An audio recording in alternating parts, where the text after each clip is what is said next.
Bejn it-tlieta u l-ħamis li ġejjin il-Partit Laburista se jlaqqa l-Konferenza Ġenerali Straordinarja bit-tema il-ġid għal-Maltin bilan li jkompli bil-proċess ta' tiġdid fih danu. Il-Partit Laburista mill-Gvern qed ikompli jara fil-ħtieġa li jsaħħaħ l-amministrazzjoni, il-medja u l-komunikazzjoni u issa anke l-eruq tiegħu. Dan il-proċess ta' tiġdid beda f'Settembru li għadda b'elezzjonijiet u ħatri ġodda fl-amministrazzjoni tal-partit fosthom dawk ta' Ian Borg u Elik Saġus Saliba bħala deputati mexxejja. Ma' dawn Elik Xiberras inħatar bħala President tal-Partit Laburista u John Grech bħala Segretarju Internazzjonali. It-tiġdid sar ukoll bil-ħatra ta' Leonid Mackay fir-rwol tal-Kap Eżekuttiv tal-Partit Laburista waqt li sar ukoll tibdil fl-Uffiċċju Komunikazzjoni tal-Partit Laburista bil-ħatra ta' Norma Saliba bħala Kap tal-Komunikazzjoni u kelliema tal-Partit Laburista. Dawn il-ħatriet waslu għal bidu ta' proċess ieħor ta' tiġdid fil-mezzi xandir u l-mezzi soċjali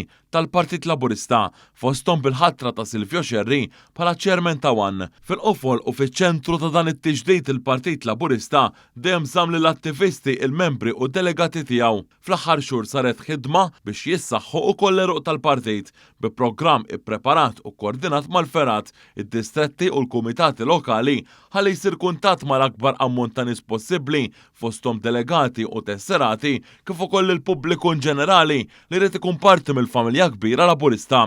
Matul il-Konferenza Ġenerali Straordinarja din il-ġimgħa, il-Partit Laburista serġa' issejjaħ lill-eruq tiegħu biex magħhom jiddiskuti żewġ mozzjonijiet importanti.